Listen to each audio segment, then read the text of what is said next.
Welcome to Blockchain, an introduction. My name is Adam Woodhall, and you can see me on the right-hand side of that picture there at an event where I took my first dive into the world of blockchain. Because I've been a storyteller for sustainability for the last 12 years. And 2 years ago is when I first started to explore about how the intersection of this crazy, interesting new technology called blockchain can really help make an impact on sustainability. And so through these last years, I've been exploring that, which reached a peak with a book chapter that I wrote for this book that you can see here, and you can find some highlights of this chapter by going to bit.ly/blockchain chapter. Or you can contact me via LinkedIn or Twitter on Adam Woodhall.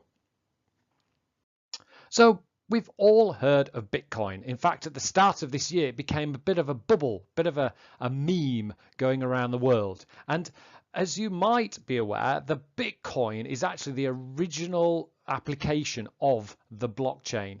Now, a lot of people have been thinking about it, including Dilbert here, and I'll let you read that cartoon.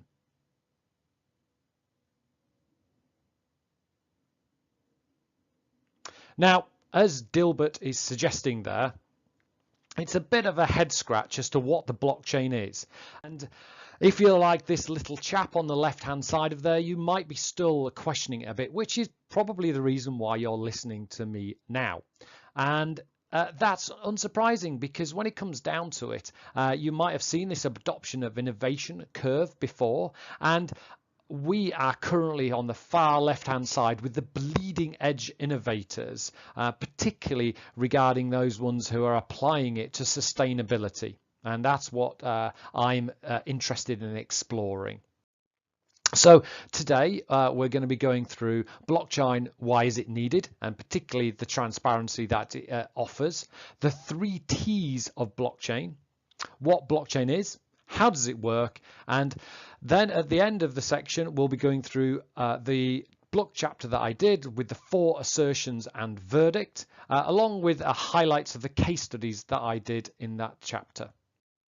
So we do have a trust and transparency issue in our society at the moment, because whether it's politicians, big corporations with Dieselgate highlighted there, or the media, there is a big trust gap happening, and there's a lack of transparency. And who should we trust online? As this sweet old lady here suggests, she received an email from what seemed to be a sweet Nigerian prince asking for some money, and unfortunately she didn't get this back, but that's at its most extreme. And in business, trust and transparency has always been important. If you are at daggers drawn, as these gentlemen are in this heated business meeting, problems will arise. We need to feel as though somebody has got our back, and so that we can lead to the fact that we can be coming to good meetings and good outcomes. And businesses have realized that, and they have made a big difference.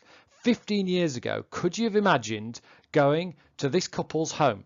This is a couple that you've never met. They live in maybe in New York or in London, and it's absolutely clear that we can trust this couple and they can trust us, because we've got an intermediary called Airbnb who's helping create that trust. And also there's a transparency, because they know who we are and we know who they are. The challenge is that Airbnb own that relationship between the two of us.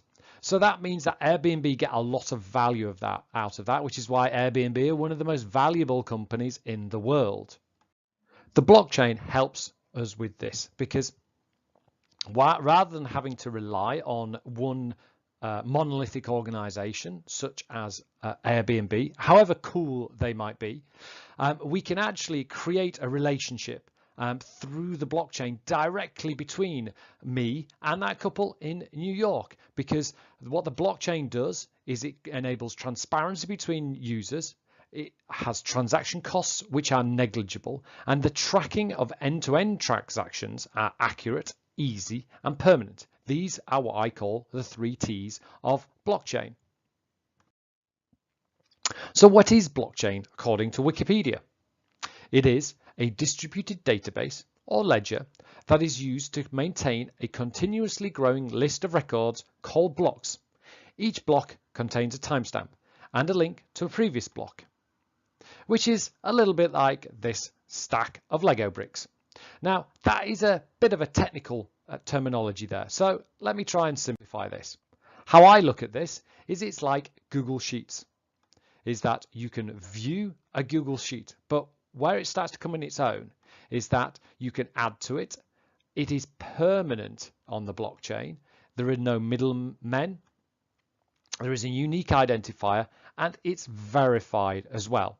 So how does this work? So just as an example here, we've got a Google Sheet. And on June the 19th, 2017, I created this CFG June event. But some person they want to remove it. And if I don't notice that straight away, it might be that disappears forever.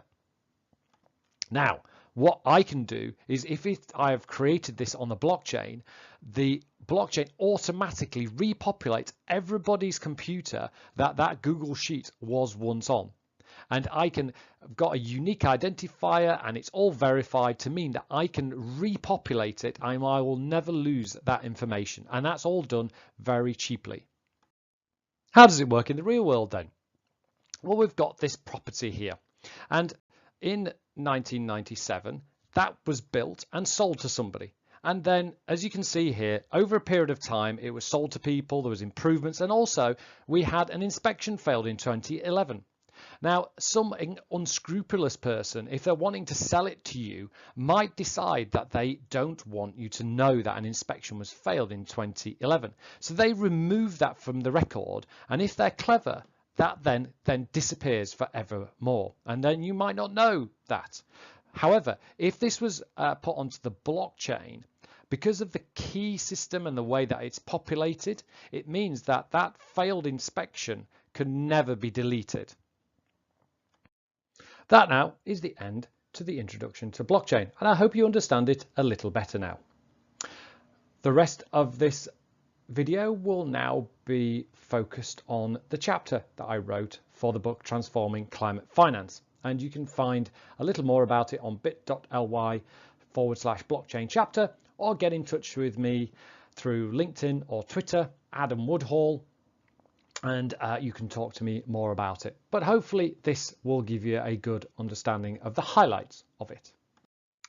This chapter investigates how blockchain-enabled enterprises can democratize energy supply by making it more accessible in all markets globally, distributing benefits more equally, and decentralizing decision-making. In the chapter, I make 4 assertions and come to a verdict.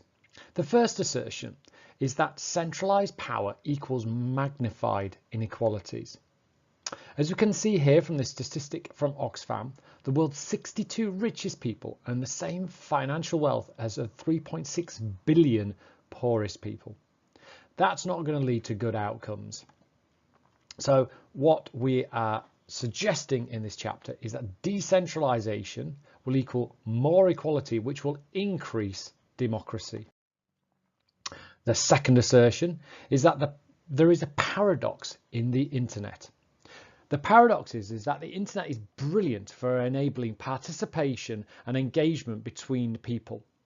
However, that participation is owned by a very few organizations, such as Facebook. We can all talk to our friends on there.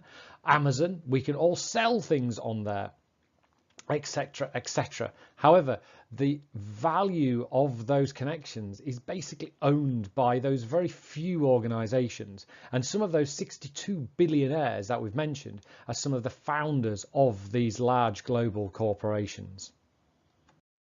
The third assertion is that if we are to fulfill the democratic promise of blockchain technology, we must ensure that we create decentralized participation and decentralized authority.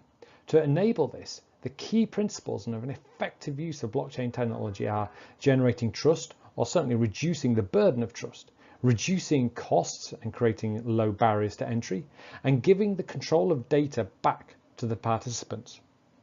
So unlike what we have on the right here, which is effectively what Airbnb have, they have a centralized system with centralized authority. What we need to go to is these decentralized systems. And then the final assertion is that energy supply is ripe for democratization by blockchains. Because historically in the legacy system, there was basically a one-way relationship from between the utilities and the customers. So there's big utilities, lots of customers. However, in the emerging system architecture, we have multiple engagements so that you have renewables on rooftops, you have district heating systems, you have people being able to sell through to each other, and there's potentially billions of participants through the Internet of Things, and certainly thousands of participants, in fact even potentially more, and the blockchain can enable this because basically all those facets that I talked about when I was giving the illustration through the Google Sheets. And also another aspect of this is that the energy supply is ripe for democratization by blockchains because of the rapid increase in renewables. Here is an example through solar. With 1 year exception, there has been an absolute exponential growth over the last decade or so in the installation of solar, and this is continuing. So my verdict on this is who decides the rules will be who wins the game. Just as the big internet giants, Facebook, Amazon, Airbnb, they now decide the rules of how we live on the internet. How the rules of the blockchain will be decided by the people who are engaging with it now. How does blockchain work to inspire sustainability in reality? Well, in the book chapter, I cover 3 case studies, and I'll just quickly go through them here. Here's that house that we had before, producing solar energy. And there's an organization called the Solar Coin who have now created a reward mechanism, which is much like air miles. However, it has the benefit of being on the blockchain, which means that nobody owns this. Unlike air miles, which is owned by a company, the Solar Coin Foundation have created it so that there is a way of being rewarded for producing solar, in addition to the money that you make out of it, either because it means that you don't have to use external energy suppliers, or you can in fact sell your energy to other people. You are now rewarded as well, like an air miles. Just as air miles rewards you for flying, this rewards you for solar. The Sun Exchange is the second case study that I detail. This organization has used the blockchain to enable businesses and schools and organizations in developing nations, and their focus has been started with South Africa, where there is a massive amount of sun resource to be able to install solar panels when they might not have been able to do, using funding from anywhere in the world, particularly countries such as Britain or even further north, where the sun resource is nowhere near as good as it is in places such as South Africa. And then because they've got the blockchain with all its facilities, they arrange monthly lease rental collection and then distribution of the funds back, and so they're creating this virtuous loop. And then the final of the blockchain case studies I give is the Brooklyn microgrid. The Brooklyn microgrid is a fantastic example of how you can create trading between people. So this lady here, she's got solar panels on her roof in Brooklyn in New York, and she's able to trade her energy through a virtual system with her neighbors, which means once they've got this system fully up and running, it's still in the test phase, it will mean that people can work to trade energy between themselves rather than having to trade it, their energy that they've produced, into a centralized authority, and then the centralized authority then sends that energy back out again. So here is the blockchain summary.